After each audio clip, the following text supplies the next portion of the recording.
అందరికీ నమస్తే. నా పేరు శ్రీకాంత్. ఫస్ట్ టైం మీరు మన ఛానల్ చూస్తుంటే సబ్స్క్రైబ్ చేస్తారని మనస్ఫూర్తిగా కోరుకుంటాను. మొత్తం మీదకి దాదాపుగా ఒక నెల రోజులు పైన అయిన తర్వాత ఈరోజు జోగి రమేష్ గారు ప్రెస్ మీట్ పెట్టారు. పాపం ప్రెస్ మీట్ పెట్టేసి ఫస్ట్ టైం మనోడు నీతులు చెప్తున్నాడు. జర్నలిజం ఎలా ఉండాలి, జర్నలిస్టులు ఎలా ప్రవర్తించాలి, అసలు ఆ విలువలు ఉన్నాయా, ఎథిక్స్ ఉన్నాయా అని చెప్పేసి, అంటే వాళ్ళ కొడుకు దాకా వాళ్ళ ఫ్యామిలీ దాకా వస్తే జర్నలిజం ఎలా ఉండాలో మా జోగి రమేష్ చెప్తున్నాడు. మిగతా వాళ్ళ విషయాలలో నువ్వు మాట్లాడేస్తావు. ఒక పెద్ద బహిరంగ సభ పెట్టి ఒక పార్టీ అధ్యక్షుడిని పిచ్చుకుక్క అంటావు. ఏంద్రానంటే అది భావ వ్యక్తీకరణ స్వేచ్ఛ, అధికారం మదం, నాకు బలుపు, అధికారం ఉందనే బలుపు అని చెప్పి మాట్లాడతావు. కానీ ఈరోజు నీ ఇంట్లో జరిగినటువంటి విషయం గురించి నువ్వు మాట్లాడితే బాధేస్తుంది. జర్నలిజమా ఇది? కోర్టులో ఆల్రెడీ విచారణ ఉండగా కోర్టు ఇంకా ఫైనల్ జడ్జిమెంట్ ఇవ్వకుండానే మీరు గంటల కొద్దీ డిబేట్ పెట్టుకుంటారా, గంటల కొద్దీ మీరు ప్రెస్ మీట్లు పెట్టుకుంటారా అని చెప్పేసి మాట్లాడుతున్నారు. ఆల్రెడీ ఈరోజు మీ కోడలు బయటకు వచ్చింది, పోలీస్ స్టేషన్లో కేసు పెట్టింది, ఎఫ్ఐఆర్ నమోదు చేశారు.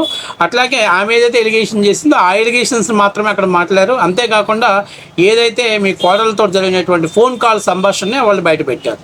సో దీనికే నువ్వు అట్టుడికి పోతున్నావు, దీనికే నువ్వు విపరీతంగా గిల్ల కొట్టుకుంటున్నావు.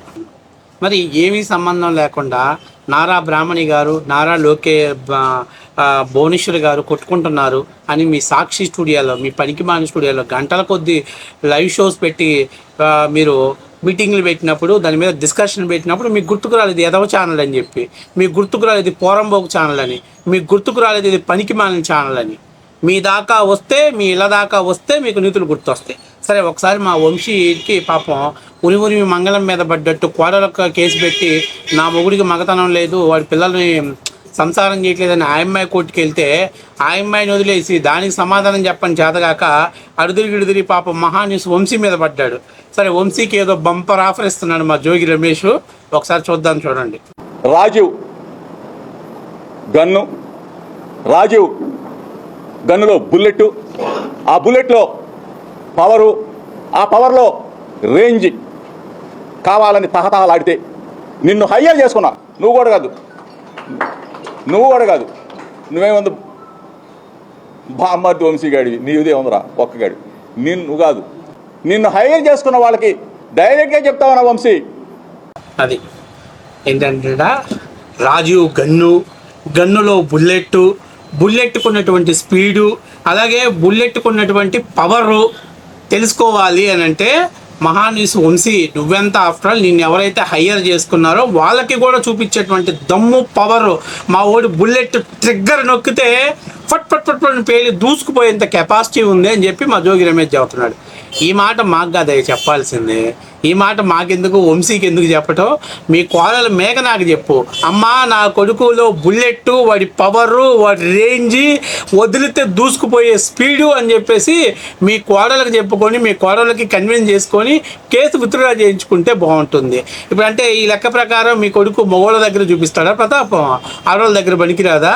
ఎందుకంటే ఈ ఒక్క మేఘనానే కాదు, అంతకుముందు మనోడు ఎక్స్ గర్ల్ ఫ్రెండ్ కూడా వచ్చేసింది. ఆయన ఎమోషనల్గా పనికొస్తాడు కానీ ఫిజికల్గా పనికిరాడని చెప్పి మాట్లాడింది. కాబట్టి నేనేం చెప్తానంటే జోగి రమేష్, వాస్తవానికి సరే ఇది కుటుంబాల మధ్య జరిగేటువంటి విషయమే, కానీ దీన్ని బయటికి చెప్పకూడదు.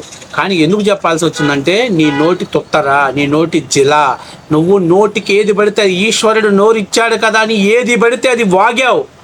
అంతేకాకుండా వీడు ఇంకొక మాట చెప్పాడు, ఇంట్లో ఏంటి బైబిల్ చదువుకోకూడదా, ఇంట్లో ప్రార్థన చేయకూడదా అని చెప్పి అడిగాడు. ఇంట్లో ప్రార్థన చేసుకో, బైబిల్ చదువుకో, అవసరమైతే ఒక పెద్ద సభ పెట్టుకొని పాస్టర్ని పిలిపించుకొని పెద్ద సమావేశాన్ని ఏర్పాటు చేసుకో. మేము తప్పు పట్టట్లా, కానీ నువ్వు చేసింది ఎక్కడ తప్పో తెలుసా? ఆ అమ్మాయి పైన రూమ్లో దేవుడు పూజ చేసుకుంటుంటే అగరబత్తీలు కాల్చిన వాసన వస్తుంది, సచ్చిన శవం కాడ పెట్టినట్టు వచ్చిందని నాకు చూసావు, అది తప్పు. అది దాని గురించి మేము మాట్లాడాం. మీరు కన్వర్టెడ్ మతంలోకి వెళ్ళండి, ఇంకో మతంలోకి, దీన్ని నేను తప్పు పట్టట్లా. ఇక్కడ తప్పు పట్టింది అక్కడ ఎలా, నువ్వు ఆ మతంలోకి వెళ్ళావు కదా అని మిగతా మతాన్ని అవమానపరిచే విధంగా నువ్వు మాట్లాడావు చూసావు, అది మేము తప్పు పడుతున్నాం. సరే, ఒకవేళ మేము వెళ్ళలేదు, ఆ అబ్బాయి ఏదో మా మీద ఉన్నటువంటి కోపంతో చెప్పింది అనుకోవచ్చు. నువ్వేమన్నావు? మేము ప్రార్థనలు చేస్తాం, మేము చర్చికి వెళ్తాం పాటిస్తామన్నావు కదా. మరి పవిత్రమైనటువంటి కోట్లాది మంది ప్రజలు ఆచరించేటువంటి దుర్గమ్మ గుడి ముందు నువ్వు హారతి పెట్టి ఎలా ప్రమాణం చేశావు అంటే నీలో నీతి లేదనేగా, నీలో జాతి లేదనేగా. ఈరోజు నువ్వు దేవుడితో అపహాస్య పాలయ్యావు కాబట్టి నీ కుటుంబం మొత్తం రోడ్డున పడింది. ఇది వాస్తవ విషయం. నువ్వు దేవుడితో ఆటలాడావు కాబట్టి రోడ్డున పడింది. ఏందో వంశీ నేను చూపిస్తా, ఏందిరా చూపించేది? నీ కొడుకు చూపించాల్సిన చోట చూపించుంటే ఈరోజు ఈ పరిస్థితి వచ్చేది కాదు. నీకు అందుకే చెప్తుంది, నీ నోరు నీ మొత్తం కుటుంబానికి చేటు. నువ్వు ఇప్పుడు కూడా మీడియా సమావేశం పెట్టావు, వాడిద్దరికి ఏదో తప్పు జరిగిపోయింది, అండర్స్టాండ్ లేదని చెప్పట్లా. వాడి పవరు, వాడి గన్ను, వాడి తుపాకీ రేంజ్ చూపిస్తానంటాను. అన్ని తుపాకీ గన్ను రేంజ్ చూపిస్తే, ఆ చూపించాల్సిన చోట చూపిస్తే ఇలా రోడ్డు మీదకి వచ్చేది కాదు కదా. నీ పెళ్ళాం ఫోన్ చేస్తుంది, కారు ఇస్తే కాలు వేస్తాడు, 1,00,000 బంగారం పెడితే చెయ్యేస్తాడు. పడుకోవాలంటే 50 లక్షల స్థలం. ఏంట్రా వాడు కొడుకు అనుకున్నావా, లేకపోతే ఏమన్నా సూపర్ మార్కెట్లో దొరికే రోబో అనుకుంటున్నారా? ఏమి అంటే మీరు ఏదైనా లుచ్చా పని చేయొచ్చు. మిగతా వాళ్ళు ఎవరైనా ప్రస్తావిస్తే మాది కుటుంబం, మాది ఫ్యామిలీ, మమ్మల్ని రోడ్డు మీదకి లాగుతారా, మేము ఊరుకో. నాకు అర్థం కావట్లా. ఇప్పుడు నాకు అది వంశీకి నీ కొడుకు గన్ను లేదా దాని పవరు, దాని రేంజ్ చూపించాల్సిన వల్ల రేపు ఎట్లాగో ఆ అమ్మాయి అతను సంసారానికి అన్ఫిట్ అని చెప్పి కేసు వేసింది. అప్పుడు ఖచ్చితంగా పరీక్షలు చేసిన తర్వాత ఆ రిపోర్ట్ బయటకు వచ్చిన తర్వాత అప్పుడు పబ్లిక్ మొత్తం చెప్తుంది, అయ్యా జోగి రమేష్ కొడుకు జోగి రాజీవ్ది పవరు, ఆస్ పవర్ ఎంత ఉంది, బుల్లెట్ పవర్ ఎంత ఉంది, అది ట్రిగ్గర్ నుంచి బయటకు వచ్చిన తర్వాత ఇంత స్పీడ్తో దూసుకెళ్తుంది, ఇంత కెపాసిటీ ఉందని. అరే ఎవడన్నా జరిగిపోయిందా? సిగ్గుంటే ఎవడన్నా ప్రెస్ మీట్ పెడతారా? పెట్టావు, అంతవరకు బాగానే ఉంది. ఊరందరూ ఊసినా సిగ్గు లేకుండా అందరూ ఇప్పుడిప్పుడే మర్చిపోతున్న విషయాన్ని మళ్ళీ పిర్రగిల్లి జ్వాలపాడి నా కొడుకు మగాడు, నా కొడుకు మొనగాడు, నా కొడుకు బుల్లెట్ ఆర్స్ పవరు. ఎవరికి కావాలరా నీ కొడుకు బుల్లెట్ ఆర్స్ పవరు? పోయి చూపించాల్సిన కాడ చూపిస్తుంటే ఈరోజు రోడ్డును పడేవాళ్ళు కాదు, ఇంకొకరు మాట్లాడేవాళ్ళు కాదు. వంశీకి చూపించి ఏం చేస్తాడు? లేకపోతే ఇంకెవరికి అంటే ఇప్పుడు కొంపతీసి గోరంట్ల మాధవ లెక్కన కొంపతీసి లైవ్ వీడియోని వదులుతారా ఏంటి?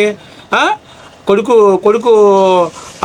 దాని ఏమంటాడు, కొడుకు ఆడిస్తుంటుంటే అబ్బా షూట్ చేసి వీడియో బయటకు వదులుతాడు, నా కొడుకు మగాడరా, ఇదిగోరా నా కొడుకు మగతనం అని చెప్పి పంపిస్తే ఆ వీడియో వదులుతారు ఎవరో స్వామి. ఇప్పటికే మీరు వదిలినా ఆశ్చర్యపోవాల్సిన పని లేదు. కాబట్టి మహాన్యూస్ వంశీకో ఇంకోరికో చూపించాల్సిన పనిలే. నీ కొడుకు ఆస్ పవరు, దమ్ము, బుల్లెట్ పవర్ మాకు చూపించాల్సిన పనిలే. చూపించాల్సిన అక్కడ చూపించుంటే ఈరోజు ఈ పరిస్థితి వచ్చేది కాదు. నువ్వు ఇవాళ ప్రెస్ మీట్లో కూర్చొని వాగేవాడివి కాదు. అట్లాగే నీ భార్య వాళ్ళకు ఫోన్లు చేసి మాకు అవి పట్టరండి ఇవి పట్టరండి అని అడిగే కర్మ మీకు లేకుండా వాళ్ళే తీసుకొచ్చి మీకు ఇచ్చేవాళ్ళే. కాబట్టి వాడు అంటాడు పెద్దోళ్ళు, అత్త మీద కోపం దుత్త మీద చూపించినట్టు ఆ అమ్మాయిని మాట్లాడితే, ఆ అమ్మాయి గురించి మాట్లాడితే ఆ అమ్మాయి ఇంకా మరికొన్ని నిజాలు ఎక్కడో బయట పెడితే మీ కుటుంబం గబ్బు పట్టిపోయిద్దని వాడెవరు మేఘన మీద చెప్పుకోలేనటువంటి బాధని వంశీ మీద చూపిస్తున్నావు. వంశీ చూపిస్తా చూపించాల్సిన చోట నీ కొడుకు చూపిస్తే అది ఈ పరిస్థితి ఉండేది కాదురా బాబు. ఇప్పుడు ఇది మళ్ళీ పెద్ద కాంట్రవర్సీ అయింది. చూడు ఏమైద్ది. నువ్వేమంటున్నావు? నా కోడల దగ్గర కాదురా వంశీ నీకు చూపిస్తా అంటున్నాడు. అంటే ఇప్పుడు దీని అర్థం ఏంటి? మా మనోడు ఆడవాళ్ళ దగ్గర చూపించడం, మగోళ్ళ దగ్గర చూపిస్తారు అనేటువంటి కాంట్రవర్సీ జనంలోకి వెళ్ళిద్ది. అవసరమా? గెలికి తన్నించుకోవడం అవసరమా? నువ్వు ప్రెస్ మీట్ పెట్టింది వాడిని కాపాడుకోవటానికా, వాడికి హైప్ తేటానికా, లేకపోతే వాడిని బరష్ చేసి రోడ్డు మీద పెట్టడానికా? ఇప్పుడు ఈ బిట్టు హైలైట్ అయిపోయింది. వంశీకి చూపిస్తాడంటాడు రాజీవ్. ఏం చూపిస్తాడు? చూపించాల్సింది అక్కడ కదా, చేయాల్సింది అక్కడ కదా. మరి అవన్నీ పక్కన పెట్టేసి అక్కడ ఫెయిల్ అయితే దాన్ని తీసుకొచ్చి ఇక్కడ ప్రస్తావించడం ఏంటి? అసలు అయినా నీకు దిమాక్ ఉందా లేదా, గుర్జుందా లేదా? నువ్వు ప్రెస్ మీట్ పెట్టి ఏం మాట్లాడుతావు? ఏదైనా కవర్ చేసుకోవడానికి మాట్లాడతావా, లేకపోతే కంపు చేసుకోవడానికి మాట్లాడుతున్నావా? పోతే పోయింది నా కొడుకే కదా, వాడు ఏదన్నా దీన్ని బరాయించలేక ఏదైనా చేసుకుంటే హైప్ వస్తుంది, మళ్ళీ నేను ఎమ్మెల్యేని అవుతాను నేను కళ్ళగంటున్నావా ఏంటి? కావాలని వాడి జీవితాన్ని రోడ్డు మీద పెడుతున్నావు. నా చూడబోతే అలాగే అనిపిస్తుంది. ఎందుకంటే మన పార్టీ సిద్ధాంతం అది కదా, శవంతో రాజకీయాలు చేయటం, చిల్లర రాజకీయాలు చేయటం మనకు వెన్నతో పెట్టిన విద్య కదా. కాబట్టి నేను చెప్తున్నా అంటే వాస్తవానికి నీ కొడుకు విషయాన్ని ప్రస్తావించకూడదు. కానీ నీ కొడుకు చంద్రబాబు నాయుడు గారిని మానసిక రోగి అని తెలుగుదేశం పార్టీ కార్యకర్తలకు టార్గెట్ అయ్యాడు.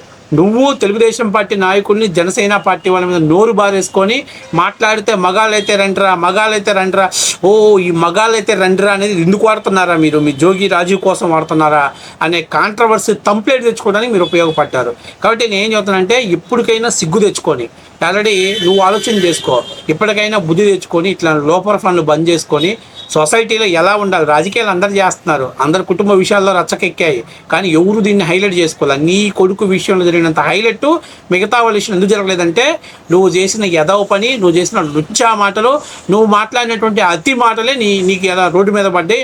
అంతేకాక ముఖ్యంగా దేవుడితో దొంగ ప్రమాణాలు చేస్తావు కాబట్టి రోడ్డు మీద పడ్డాయి.